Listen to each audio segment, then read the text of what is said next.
Unknown Mysteries, episode 2. This is the first story. Just 1 second. It's about angels. 3 stories about angels. Just 1 second. Right, here we go. From Trisha. When I was a child, I used to have a lot of nightmares. My mother told me to pray to God when I had these nightmares, and he would take them away. But sometimes these dreams were so frightening that I couldn't go back to sleep, because I was afraid I would have it again. One day my mom put a picture of Jesus up on my bedroom wall, and she said that he would protect me. I was comforted by that picture and my mom's gesture. When I would have a bad dream, I would pray to God, and when I fell asleep the dream would be gone. One night, I was awoke to a breeze in my room, and when I opened my eyes, there was a beautiful woman standing next to me. She wore a white gown and had a beautiful light to her. She never spoke, but I could feel that she was there to protect me, and after that night I had no more nightmares. Thanks to my guardian angel. Well, there you go. That's story 1. Just 1 second and we'll get round to story 2.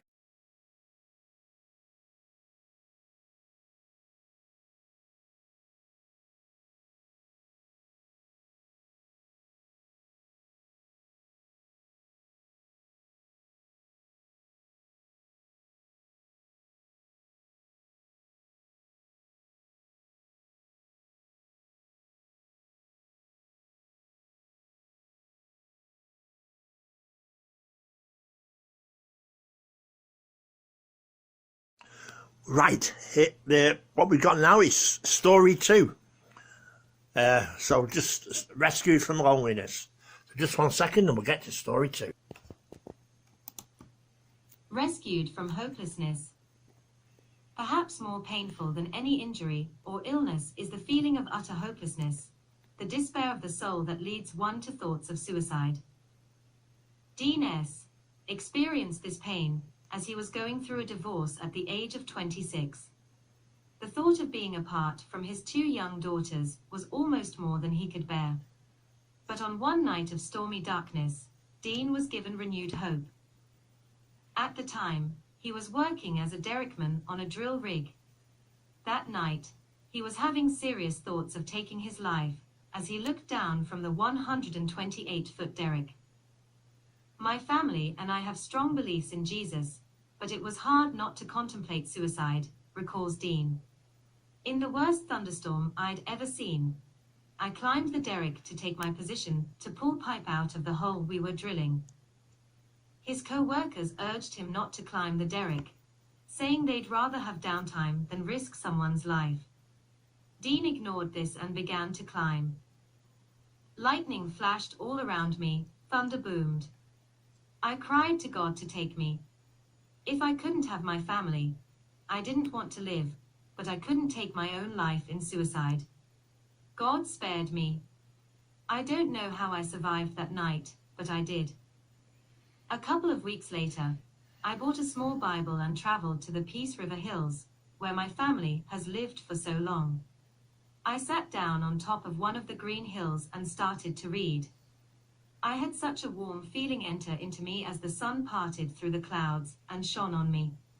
It was raining all around me, but I was dry and warm in my small spot on top of that hill. Dean says that these moments changed his life for the better. He met his new wife and fell in love. They started a family together that includes his 2 daughters. He says, "Thank you, Lord Jesus, and the angels you sent that day to touch my soul." Well, there you go. That's story 2. One more story to go. Story 3. So just 1 second and we'll get to story 3.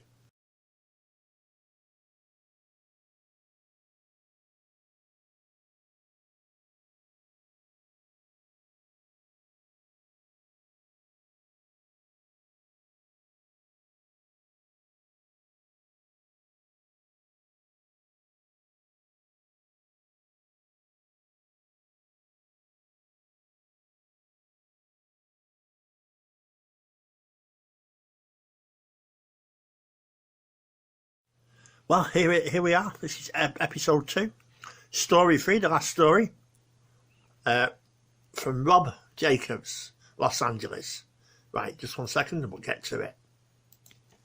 One day toward the end of 1999, I asked my father if he would like one of my angel art pieces to hang on the wall above his bed in his retirement home.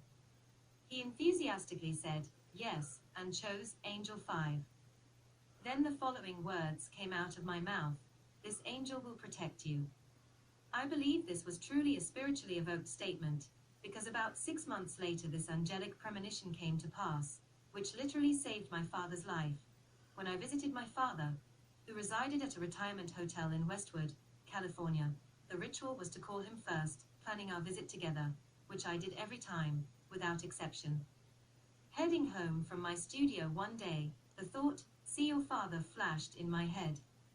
It was so strongly pronounced that I immediately turned around and headed for Westwood. I had not called him or planned to see him that day, but "See your father" kept pounding in my head. My heart was racing by the time I got to his room on the 7th floor. I banged on the door, but all I could hear was the television blaring. I ran down to the office, got the staff to open the door, and found him lying on the floor, unconscious. It took the paramedics only a few minutes to reach us, and they were able to revive him from insulin shock. Without the paramedics' help, he would have been gone. I knew then, without a doubt, that the angel hanging over his bed had protected him by acting as a messenger to me. He had been plucked from his body's eternal rest. However, a year later, he passed on peacefully during the night. He was 93 years old and had lived in every decade of the 20th century. If we live our lives in the light of our own angels, then we will live, as God lives, without fear. As God is real, our angels are real, and they are here to help, guide and protect us in every way. They are not just hanging on walls, or sitting on tables. Our angels are within us, and all around us. All we have to do is realize this wonderful truth. Well, there you go. That's story 3. Next month will come episode 3. Thank you.